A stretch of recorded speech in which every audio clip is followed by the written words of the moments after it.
안녕하십니까. 실루엣 성형외과 윤상엽 원장입니다. 오늘은 좀 안타까운 소식으로 찾아뵙게 되었습니다. 가슴 보형물 관련해서 희귀암이 발생했습니다. 8월 16일 날짜로 우리 각 언론에도 보고가 됐었고요. 참 안타까운 일인데요.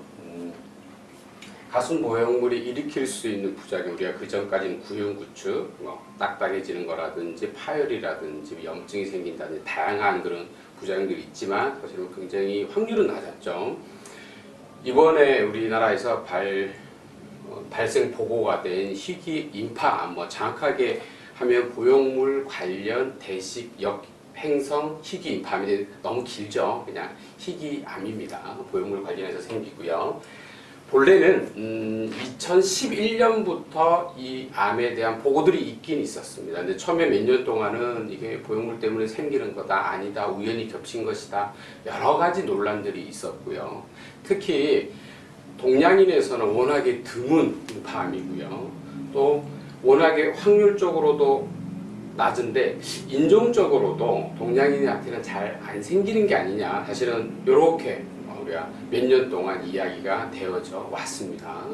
그런데 이제 각종 어떤 보고들이고요. 특히 작년부터 해서 캐나다, 호주, 파리 같은 일부 국가에서는 보형물 관련해서 이게 생기는 거에 좀 확신을 가지고 이 보형물을 사용 중지를 하게 됩니다. 물론 모든 보형물이 사용 중지가 되는 게 아니고요.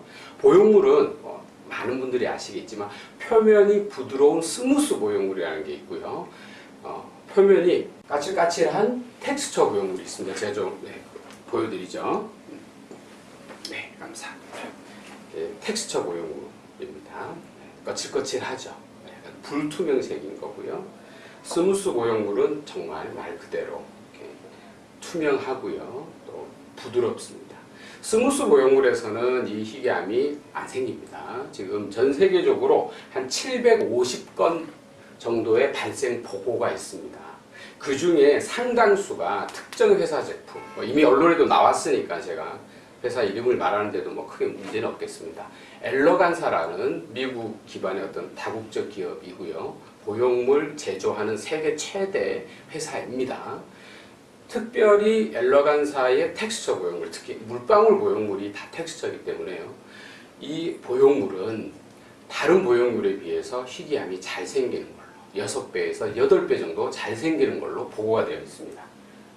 각종 언론에서 이렇게 나왔었고 8월 16일자로 우리나라에도 발생 보고가 있어서 그 이후에 이제 인터넷 카페라든지 이런 것들을 통해서 많은 분들이 정보도 공유도 하고 계시고 사실은 걱정도 많이 하고 계십니다. 우리나라 식품의약품 안전청에서도 이 보형물을 사용한 약 520여 개의 그런 의료기관의 어떤 환자 정보에 대해서 지금 자료도 수집하고 있고 일부는 제조회사를 통해서 사실 데이터베이스화가 되어 있는데요. 또 혹시 그 누락된 것이 있는지 지금 확인하는 그런 작업들을 하고 있습니다. 아무튼 저희 이제 실루엣 성형외과는 여러 가지 이유가 있었지만 저희는 엘러간사 이 텍스처 보형물은 단 한 건도 사용을 하지 않았습니다.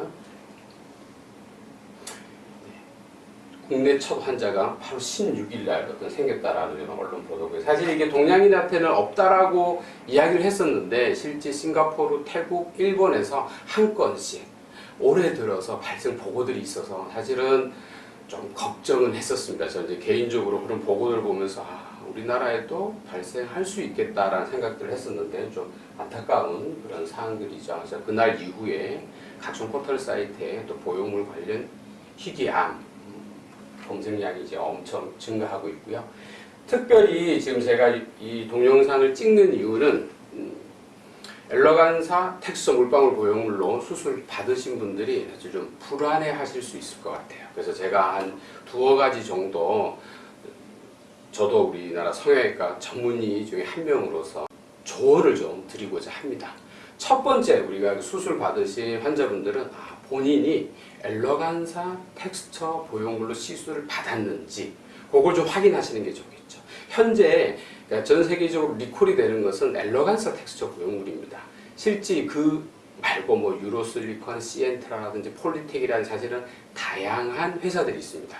우리나라에도 이미 한 6개, 7개 이상의 보형물 관련 회사들이 들어와 있고요. 그래서 나는 물방울이니까 나도 여기 해당하나, 사실 무조건 그렇게 걱정하실 필요는 없습니다. 아주 회사가 다양하기 때문에 일단은 수술 받으신 그 병원 의료기관에 연락이 가능하시다 그러면 연락을 하셔서 내가 엘러간사 텍스처 보형물이 맞습니까? 라고 일단은 확인을 해보는 것도 좀 중요한 의미가 있겠고요. 뭐 그 외에 멘토라든지 시엔트라라든지 사실은 뭐 다른 회사들은 뭐 상대적으로 그런 또 발생 보고가 없거나 아주 적거나 그래서 뭐 특별히 리콜은 하지는 않고 있습니다. 어느 보형물로 내가 수술을 받았는지 확인하는 게 1단계겠죠. 그리고 사실 이제 그보다 더 중요한 게 아무튼 확인은 됐는데 또 고민이잖아요. 현재 전 세계적으로도 그렇고 특히 우리나라 식품의약품 안전청에서도 일단 권고하는 것은 특별한 증상이 생기면, 그러니까 어떤 증상이냐면요, 이 보형물이 몸 안에 들어갔을 때 이 주변에 캡슐이 생깁니다. 그럼 뭐 모든 이물질에 대해서 캡슐이 생깁니다. 그 안에 장액종이라고 그래갖고 체액이 쌓이는 현상이 생겨요. 그러면 이게 마치 정말 물이 쌓이는 느낌이 실제 듭니다. 촉감도 좀 갑자기 달라져요. 물론 드물지만 그 체액에 염증이 생기거나 그러면 빨갛게 되고 뭐 아프기도 하고 열도 나고, 그러면은 그게 보형물 주변에 체액이 쌓인 거고 그 특별한 증상이 있는 겁니다. 그럴 경우에는 시술 받은 병원이나 아니면 어떤 대학병원이라든지 이제 큰 병원에 가셔서 이거를 검사를 꼭 받아보실 필요가 있습니다. 특별히 그런 특별한 증상이 없는데 예방적으로 보형물을 빼는 거는 현 상태로서는 특별히 권하지는 않고 있습니다. 그렇지만 여러 가지 걱정으로 말미암아 가슴 보형물을 제거할 경우에는, 그래서 제가 마지막으로 좀 간단하게 저희 실내성형외과에서는 실제 보형물 제거를 아주 초창기부터 해오고 있기 때문에요. 제거했을 때 모양이 어떻게 바뀌는지 너무 걱정하지 마시라는 의미로 잠깐만 보여드리겠습니다. 저희 병원에서 아무튼 보형물 제거한 그 보형물들이고요.